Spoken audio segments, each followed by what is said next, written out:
Magandang araw sa inyo mga banateros. Ako po si Banat Bay at eto na nga, pag-usapan na po natin ang isang sikretong makakatalo sa alyansa ng mga manggagago. Walang iba kung hindi ang kanilang presidente. Eto na nga po mga kababayan.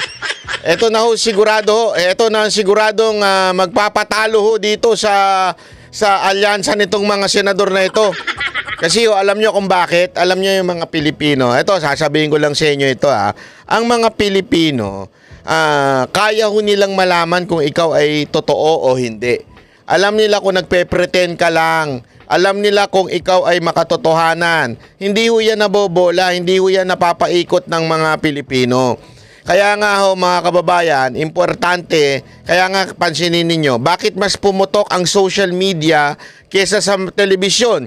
Bakit yung mga artistang mas sa TV hindi ganun kasikat, pero pagdating sa social media, nung nag-vlog sila, dun sila mas lalong sumikat. Alam nyo kung bakit? The secret in life, it's being authentic, ika nga. Yung maging totoo ka. Ayaw ng Pilipino ang tanso. Ayaw niya ng mga Pilipino yung mga tanso. Kaya nga importante maunawaan natin na unang araw pa lamang yung proclamation ng alyansa ng mga manggagago, ay ano pa ho, dyan pa lang sa simula, alam mo na kagad matatalo sila. Alam mo kung bakit, kanyo? Kasi ang ginamit ba naman, yung salitang suka. Dahil po dyan sa suka na yan, mga kababayan, alam naman po natin ang ginagawa ng suka, di ba? Pagka nilagay mo dyan yung kwintas ng ginto, dyan mo malalaman kung ang isang ginto ay pure o di kaya tanso. So ang talagang sumisira sa tanso itong mga suka. Pero hindi yan ang pag-uusapan natin. More than that. Ang pag-uusapan natin, hindi lamang po yung komento ni Marcos na tungkol doon sa suka. Pag-usapan natin yung awayan ng Marcos versus Marcos.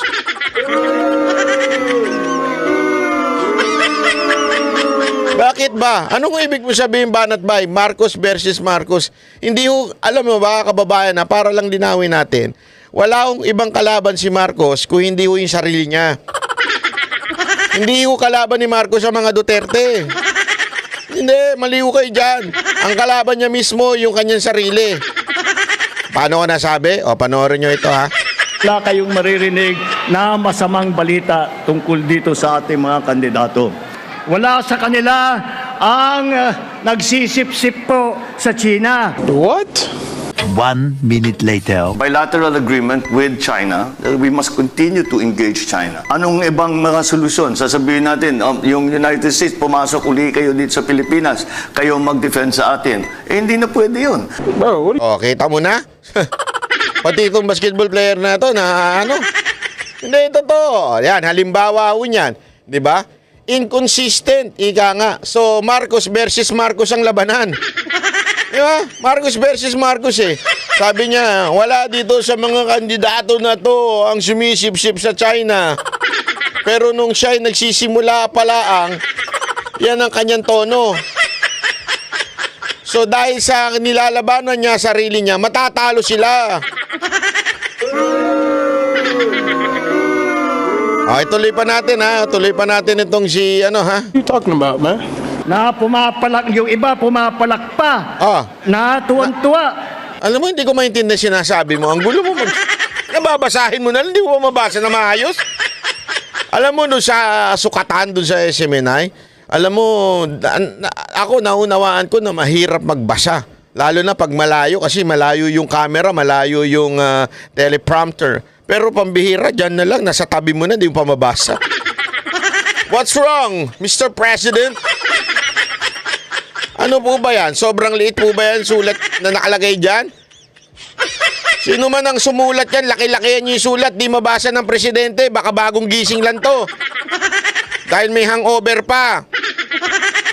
Diba? Madalas mag-party yan May hangover pa sa kakatrabaho, kayo naman. Gago! Napupuyat siya sa kakatrabaho, kaya tuloy may hangover pa, kulang pa sa tulog. Gago! Baka puyat. Di ba? Hindi natin alam, baka puyat. Ay, hindi niya mabasa naman. Ang gulo eh. Ang gulo talaga. Sa totoo lang, pag nagsalita to, dinaig pa nito yung sabog. Di ba? Wala akong sinasabing sabog siya. Ang sinasabi ko, dinaig niya pa yung mga sabog. Nakakausap na ba kayo ng sabog? Yung magulong kausap, yung... Sabog ka ba?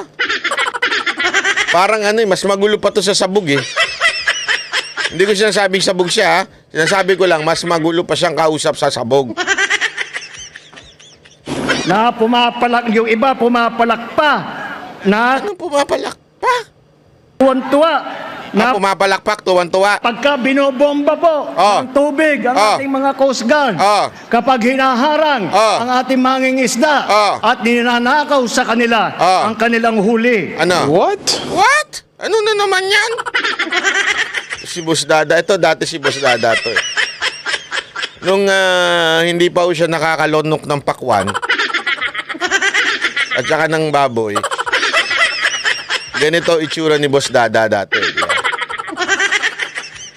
1 minute later. Simula nung umupo si BBM, Anong nangyari? sa totoo lang, naging kami, baga lagi na lang kaming sinisita ng mga barko, baga tinatabihan kami.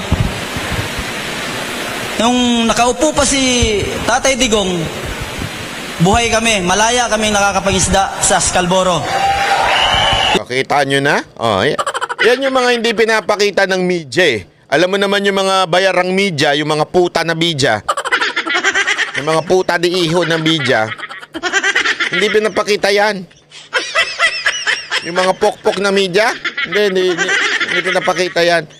Yan ang matunay na mangingisda, di ba? Sinasabi, nung panahon ni Duterte, nakakangisda kami. Pero ngayon, hindi na. Tapos sasabihin ni Marcos na kesyo ngayon daw parang mas okay ang mga mangingisda. Ito po ang totoo. Oy! Anak ng wewe, ba't lumabas to? Si Red Horse.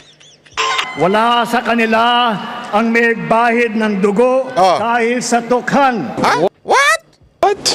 Wala daw dugo, wala daw baybahin ng dugo dahil sa tokhang. Naku po, sino kaya ang kokontra sa kanya? 1 minute later. Enrile would give a qualified admission that human rights abuses were committed, not just against those who sought to oust President Marcos, but against opposition leaders and even journalists. So you're acknowledging that there were human rights violations and there were killings There's during no martial law? question that there were. Tawa-tawa tuloy si Pacquiao. Hindi, alam mo, sa totoo lang ito ang problema kay Marcos eh. Minsan kasi, dahil siguro bagong gising dahil puyat, Puyat siguro. Hindi, may hangover siya mga kababae. Linawin natin, when I say hangover, wala akong ibig sabihin iba. Hangover, kakatrabaho. Masyadong puyat si Marcos sa kakatrabaho. Trabaho ng trabaho yan. Puyat. Siguro, kaya ganyan yan. Hindi niya nababasa yung script niya. Kasi parang, alam mo, nung panahon ng nangangampanya si Marcos, yung 2022, hindi naman po siya ganyan. Hindi nga siya nagsasalita, hindi nga siya nagpapaliwanag eh. Ewan ko ba ngayon, bakit tila nagbago siya ng imahe? Biglang bumabanat na siya ngayon. Di ba? Hindi ko alam, nanonood ka ba ng Banat Bay? Ba't bumabanat ka? Hindi, ano nangyari sa'yo, Marcos? Bakit ganun? Bakit bigla ka nagbago ng tono? May nagtuturo ba sa'yo yung tatanga-tanga sa paligid mo? Hindi, meron ba nagturo sa'yo? O baka kasi may nagtuturo sa'yo yung tatanga-tanga sa paligid mo, tinuturuan ka kung ano sabihin mo, ikaw naman, hindi mo iniisip kung ano yung dapat mo sabihin. Hindi sa'yo kasi bagay yung humihirit ng ganyan. You know why? Because kulang ka sa research. Kulang ka sa research. Yung sasabihin mo walang bahid ng dugo. And remember, yan ang akusasyon sa buong pamilya mo. Tanda mo, no buong pamilya mo noon, sino ho ba ang pasimuno ng martial law noon? Sino po ba ang mismong si Enrile inamin na there were abuse on the time of your father. Si Enrile nakatabi mo. Si Enrile na presidential advisor mo. So ibig sabihin, kulang ka sa research, boy. Ibig sabihin, kulang ka. Huwag ka nang humirit dahil mapapaya ka lang. Hindi mo alam yung sinasabi mo. Yun naman nagbibigay ng script mo. Pambihira naman kayo, mag-research naman kayo. No wonder, nako, ayoko na lang magsalita. No wonder, ang gulo-gulo nyo dyan sa Malacanang. May balita ako, gulo-gulo nyo daw dyan eh. Yung communication nyo, ang gulo-gulo eh. Bakit? Kanya-kanyang bida-bida daw dyan eh. Kanya-kanyang epal daw dyan eh. Diba? Kanya-kanya. Eh ang pinapahamak nyo ngayon, yung presidente, wala namang alam talaga yan. Yung presidente na yan, ang alam lang niya magbasa. Sunuran lang yan doon sa pinsan niya, sa asawa niya.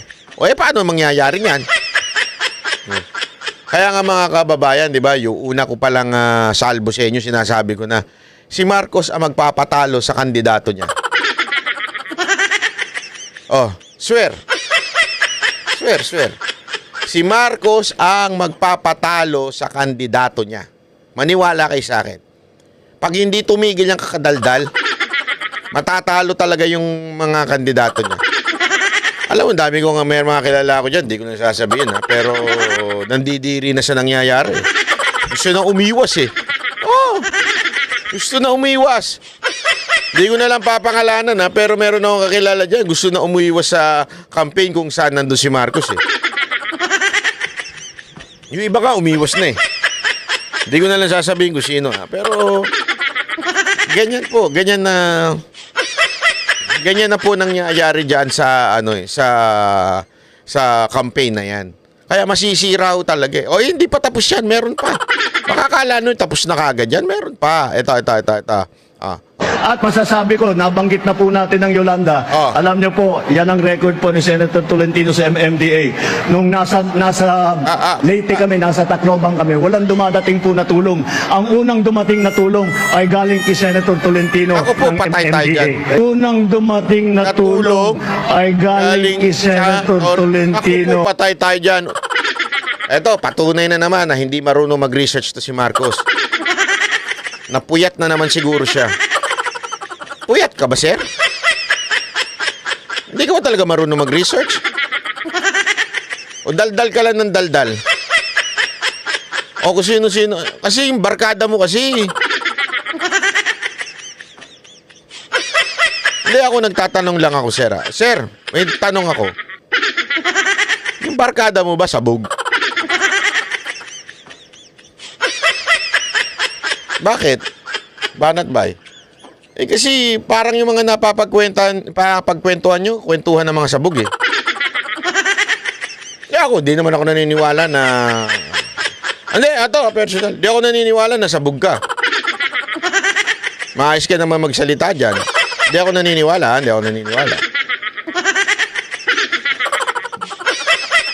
Pero pambihira naman, sir.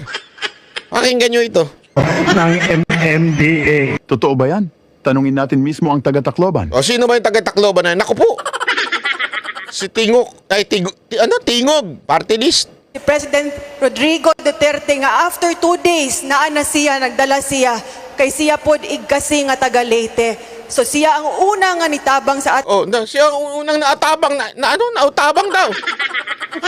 O sino ba talaga? Magkasundo nga kayo. Mag-group chat kayo. Akala ko ba si Duterte unang tumulong? Sabi nitong mismong asawa ito niya nun, di ba? Ni Romualdez. Bakit? Siya yung mismong taga-Tacloban eh. Leyte. Ayan. Siya na mismo nagsabi. siya, nagdala siya kay siya pod igkasi nga taga Leyte. So siya ang una nga nitabang sa ato siya na unang naitabang. Tama ba? og mga doctors. So siya ang una nga nitabang sa ato nagdala og mga doktor. So siya ang una nga nitabang sa ato nagdala Ang naposisyon na. og mga doctors og mga relief goods. Mula third day ng Yolanda na Pati pala itong pinsan mo. Yun din ang bukang bibig. dito ka, walang mintis yung tulong niyo. Sa totoo lang po, kung hindi po sa tulong ninyo, hindi kami makabangon dito.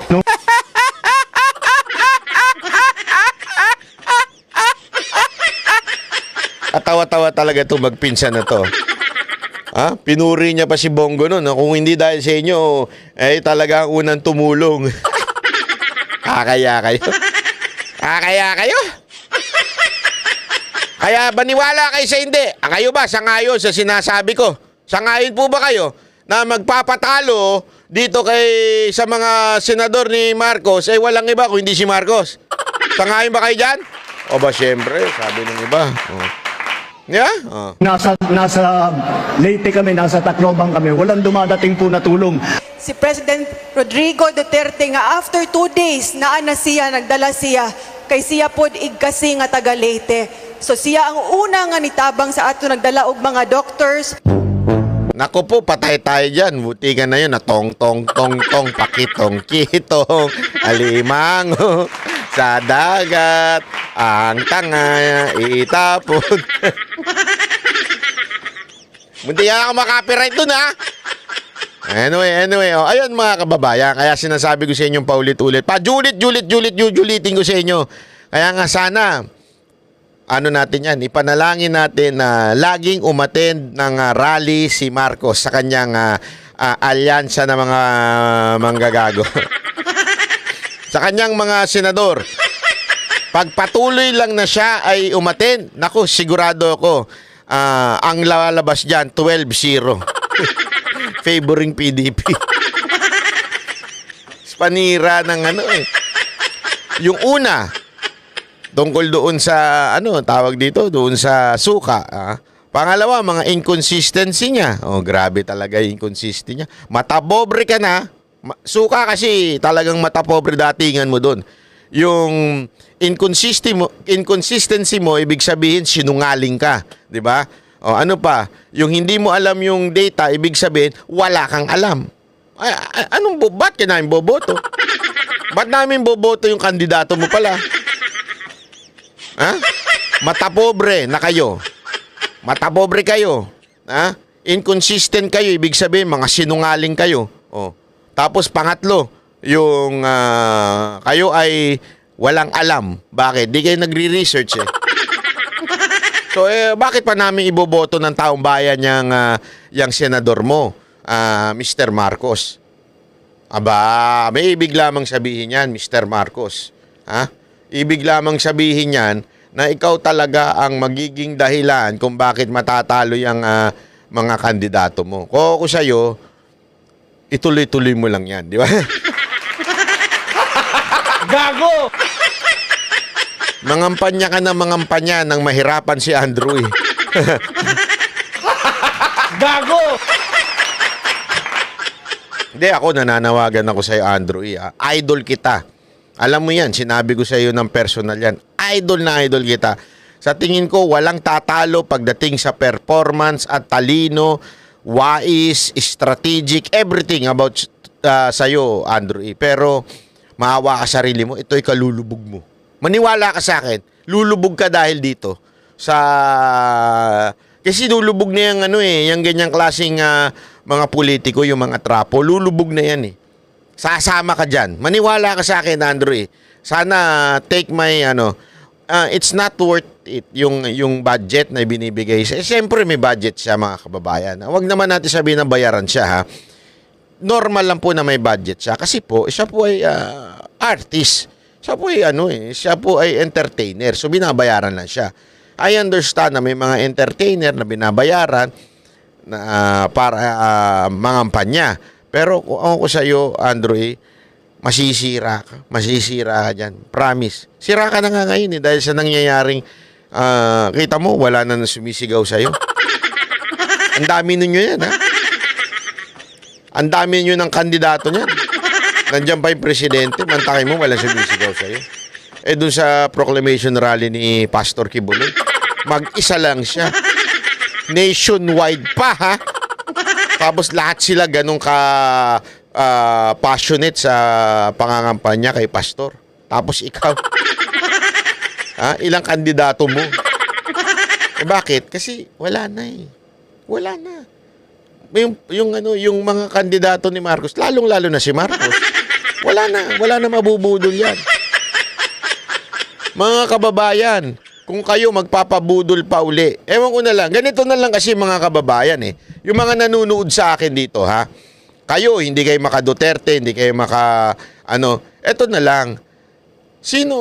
Kung sa tingin ninyo talagang nagmura ang bilihin, umayos ang buhay ninyo, gumanda ang society natin, yung peace and order umayos, tumahimik, naging peaceful ngayon.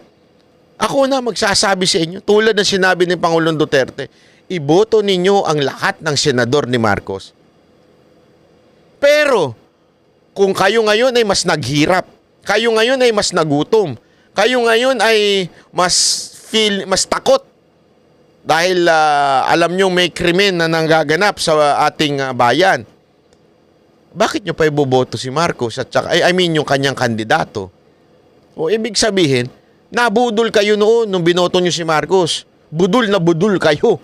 Bakit? Tingnan nyo kalagayan ninyo ngayon, kalagayan ng bawat isa sa atin. Nabudol na kayo noon. Maniniwala uli kayo sa kanya ngayon? Iboboto nyo pa yung mga kandidato niya? Ano tawag sa inyo? Huwag nyo araw-arawin ng pagkabudol. Delicate yan. Nadadala yan minsan sa pag-ibig pag nangyari yan. Baka mabudol kayo ng mga jowa at asawa ninyo. Hindi nyo na namamalayan kasi tatanga-tanga na kayo. Mantakin mo na, budol na nga kayo sa pagboto kay Marcos. Papabudol pa kayo ngayon? May tawag na sa inyo. Yeah? Bahala po kayo. Kayo na yun. Kayo na po ang bahalang umusga. Basta, ang akin lang dito, lagi nyo lang tatandaan, doon tayo sa totoo. Diba? Doon lamang po tayo. Straight PDP. Tapos dagdagan nyo na lang. Isama nyo na. Para sa akin, ha? Isama nyo na. Ako, ang choice ko, Bentul po ako. Sasama ko yan sa akin, ha? Kayo, kung gusto niyo iba isama nyo, walang problema. Pero sa akin yun, isasama ko. Si Busita, sasama ko yan. Hindi to mga pro Duterte, pero may mga nakita ko may nagawa. So, sasama ko din yan, di ba? So, yung iba sa inyo, bahala na kayo. Kanya-kanya ho yan. Basta pinaliwanag ko na sa inyo. Okay? Maraming salamat po. Ako po si Banat Bay.